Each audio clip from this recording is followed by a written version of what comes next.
ear. Okay. Sound travels in it from outside in. Next we have this squama. That's that flat part above your ear. Right. Next we have the styloid process.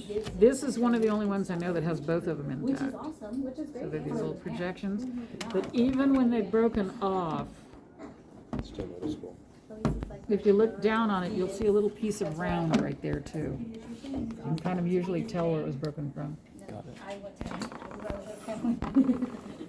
Next we have the stylomastoid foramen. See the little hole I just stuck that in? Oh, that's it? Yeah, so it's between the mastoid process and the styloid process, that little hole. Foramen, it means hole. Foramen means so. Yeah. Got it. And then when we get it on the test, will you Opening, demonstrate the same way? opening is what I'll ask too. Yeah, Okay. what's the opening, whatever color the flag happens to be. Got it. All right, next we have the mandibular fossa. So that's that little curved cup-like thing. So this end of the mandible, we'll get to it, but this end of the mandible will fit in that and allow you to open and close your jaw so it rocks. Next we have the carotid canal. Carotid. Carotid. So when you look at where that's going, you can see the hole, but you also see all this bony tissue above it. So literally like a closed canal that's going through. So the carotid's kind of protected as it makes its way up your neck to go into the brain. It's going to go through there into the brain internally. Got it. All right.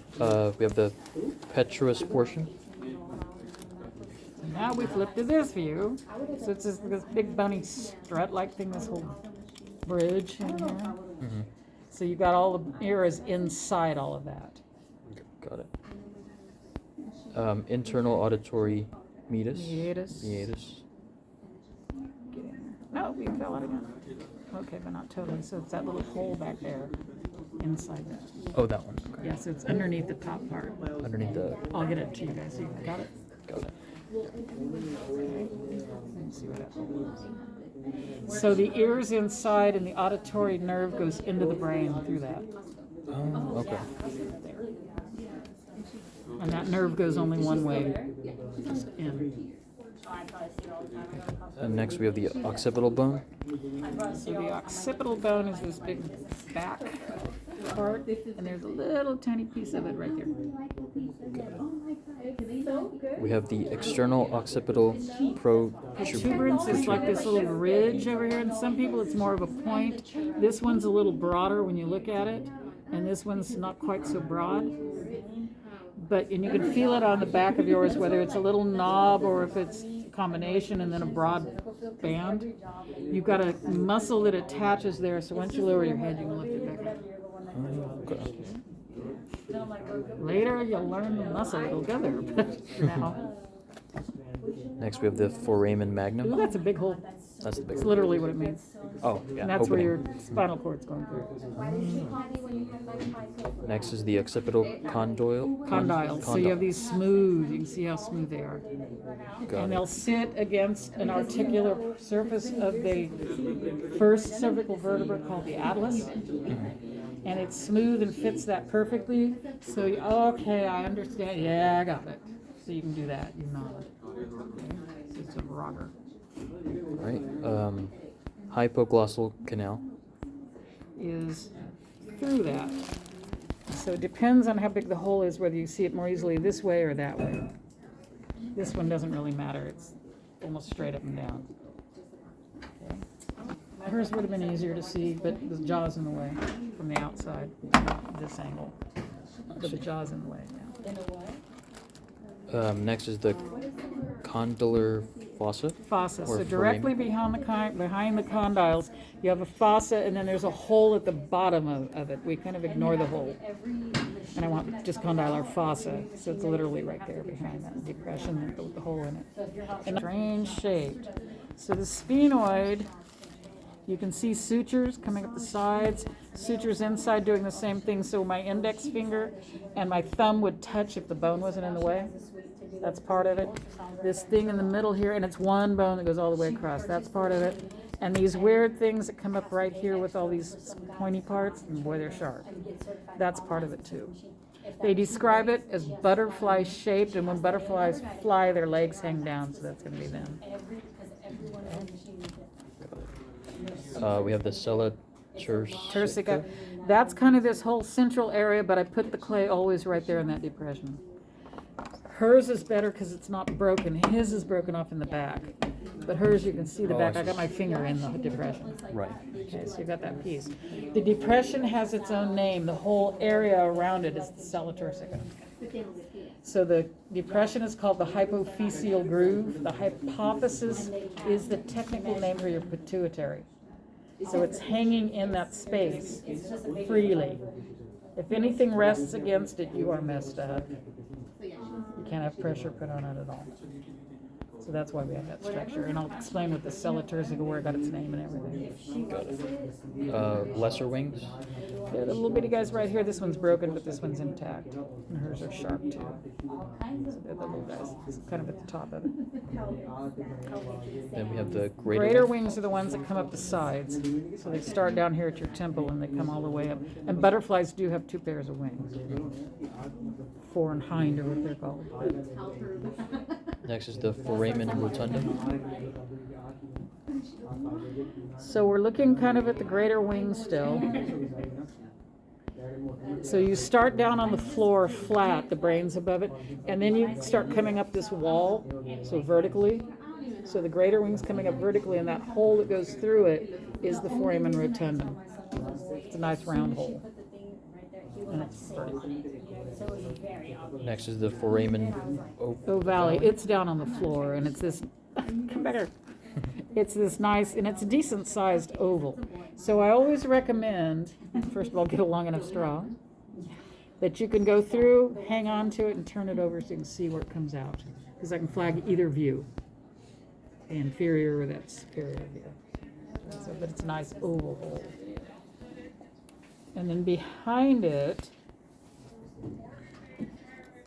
don't fall through yet, is that little, much smaller round hole called the foramen spinosum. So it's a little more posterior and lateral. Comes off to the side. Okay? And the same thing, kind of put it through and then see where it came out on the other view. Next is the sphenoid sinus. There's a hole here, and again, we'll have the nose model, but there's a hole right there into it. So it's there too. Next is the pterygoid Pterygoid processes. So you got a left or right pterygoid, and they're like the legs hanging down, those little sharp things. And every one of these, the top versus the bottom, and these projections toward the medial versus the lateral, they all have their own names. So thank God we don't cover much of the sphenoid. It's got like 50 parts, seriously. Yeah. That's rough. It's got too many. I'm like, First time I started looking at the list, my God. It looks easy to differentiate right now. I couldn't even imagine. Yeah, and we're only doing a few. That's why it's like, oh, okay. Next is the optic foramen. Better do it this view. So you've got inside the eye orbit a nice, perfect little round hole that's sort of medial. It's way on the inside of your eye. Okay. Thank you. Okay. And it'll come out at an angle right under those lesser wings, and then the other one's coming this way, and they do cross. That structure where they cross is called the optic chiasma, the optic nerves going through. So the entire left side of your brain is controlling your right side of your body, eye included. Okay, and vice versa. So that's how it always works that way. So when you have a stroke, it's almost always on the left side, which affects your right side. Left side of the brain, so the right side's affected. And your speech centers are on the left side of your head. That's why people can't talk often. That's where it hits. And then that big jagged part that's up in there, that big wide part, maybe you can see my finger from underneath, that's the superior orbital fissure. So you'll have a series of nerves and blood vessels coming up to feed the muscles that move your eye. Okay, so they go through. Next is the ethmoid. So the ethmoid is a weird, so when I grab this part way up front, that's ethmoid on the sides, even though it's broken up. And then you got this part here. And his nose is all messed up, so you got this ridge way up here, that thing. That's all part. It's a bizarre looking. I'll try to find the one that's loose and just show you, because I won't ask any questions on it, but I can show you what it looks like. Got it. So we got the Krista Golly. That's that projection sticking up there. This one's really, really, really sharp. And it is a design flaw that I'll talk about in lecture. And it has to do with the next parts and just what's sitting right behind that sharp guy. Next is the cribiform plate. Or cribriform. Cribriform is how you say it. Yeah. You're gonna go in the hole. There we go. I got it in one hole. So the day of the test, I have the pins with the map flag. They're plastic, and they're different colors, so you know which one I'm asking. So say that's the blue flag instead of this guy, broom straw. So you walk up and it's maybe question 38, and it asks, what is the structure at the blue flag? So if it asks, it'll be sitting through that hole, but it'll ask, what is the structure? The structure is the cribriform plate. But if instead it asked, what is the opening at the blue flag? Then the opening is an olfactory foramina. Okay, so the olfactory foramina are in the cribriform plate. Plate's the structure surrounding that crystal ball. And that's where the openings for the olfactory nerve come up out of your nose into the brain. Next is the superior nasal concha. Conch. Don't go to the islands and say it wrong, because they will correct you vehemently. Conch. You can eat the conch itself and then have that fancy shell. So this one has them all, but they're too far back in here. The one's way up in the corner there, and then this other one's the middle. But they're too far for me to get that clay in there and flag, but we have the nose model for that. Okay.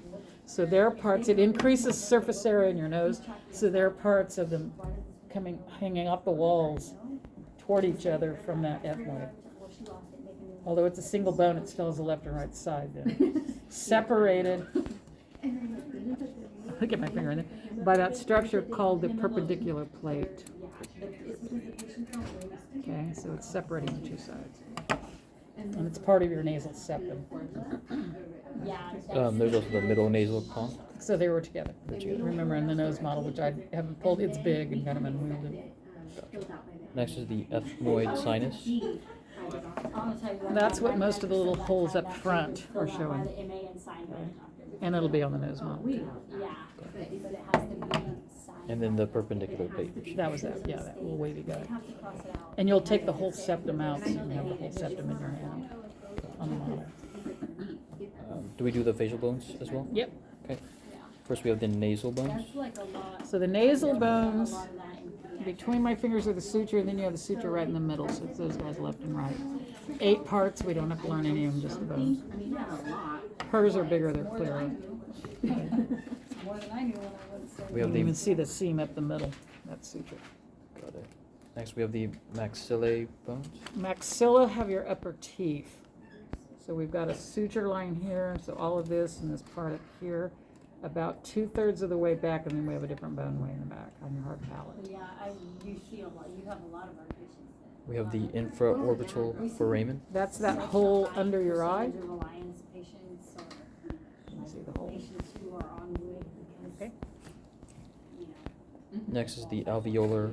So whether it's on a mandible or here, the sockets for your teeth, those holes where your teeth sit, those are the alveolar processes. So they're the same for all teeth. Incisive fossa.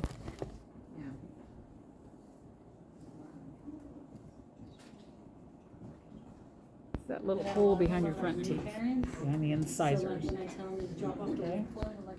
So again, you've got the fossa, the depression, and then the holes through. So when you're going to have dental work on your front teeth, they take that needle and they go up in there, and they're going to miss virtually every second time because the suture is more dead center, so the hole has to be offset from it.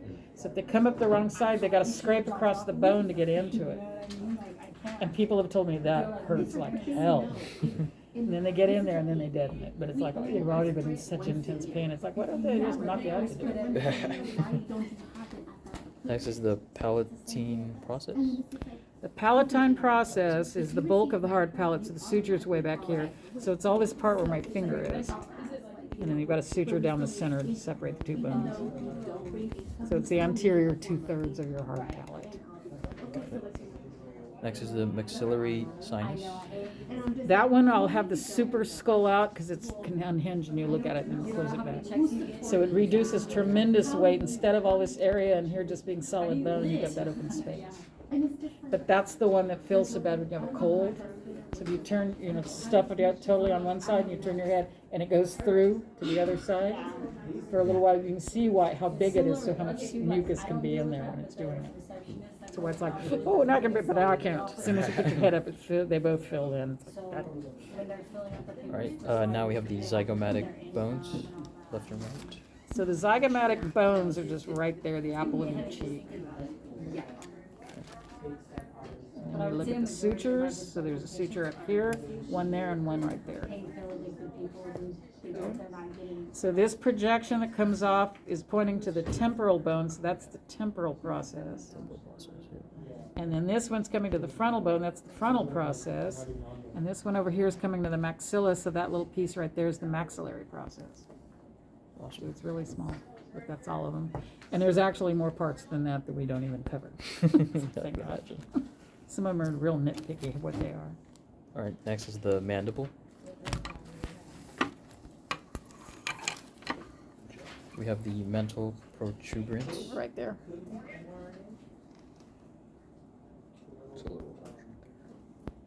Anybody have the mutation? This is normal. So if you have that the dimple, that's a mutation. It's a flaw. Okay? It should never be there. It should project out. We have the mental foramen. Those are the holes left or right on each side there. Alveolar process. Again, the holes for sockets for the teeth. We have the body. That's this part right here. So I'm showing you the right body. The right body. Okay. Now we have the angle. The right angle's right there, and you can feel yours back here. If you put something flat against it, you can take an angle behind or in front of it. Next we have the ramus. The ramus comes up, it's like a branch coming up. The right ramus. That's going to be the right mandibular Notch. and it's between these two parts. Next is the mandibular condyle. That's the right one, and that's what fits inside the mandibular fossa. And that's the term we want, mandibular. So it's the same here as up here, just fossa versus your condyle to fit it.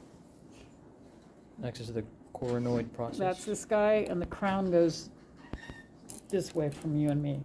So it goes the wrong way. You're going to have a coronoid down here, and it'll go the other direction, more like a real crown. So this one's going the opposite direction. Muscles attached to close your jaw. So this rocks in that to open and close your mandible. Okay. Next is the mandibular foramen. That's all the way on the inside, close to the spring. So when they're going to work on your bottom teeth, they're fishing for it, although they tend not to have to scrape so bad. A good dentist doesn't have to. They know where it's at, and they just enter it and then deaden. Oh, okay, so look. If they hit the nerve, that'll hurt right then, but then there's no pain at all. It's done. It's dead, too. It's just like, okay, it'll take it a while to come back. No, Next is the lacrimal bones. it's better when it's easier to. Right and left. His are messed up.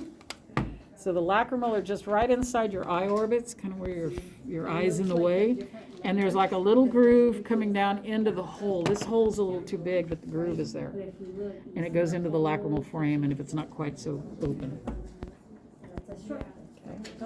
Next we have the palatine bones. Palatine. So the palatine bones are the back part of your hard palate.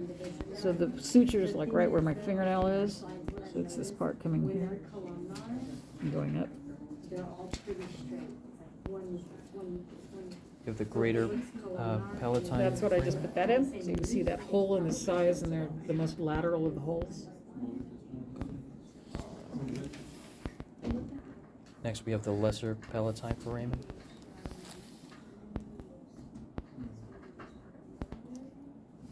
And now it's there, so they're a little more medial, a little further back. And you can see how small that is. Some people have two. They're half that size each. I can't put anything in them. I can't pin them. Okay, that one I could, but The transitional is the can't one the that's others. harder for me to tell. Next is the horizontal plate, and that's going to be the back of the hard palate. Gotcha. Very back. Next is the inferior nasal bones. So those are those coils right here, and they're more up front, so they're a little easier to flag. It still takes a while, but I can get them in there. Okay, and you got it. They're separate bones, so they're not part of the ethmoid like the other ones were.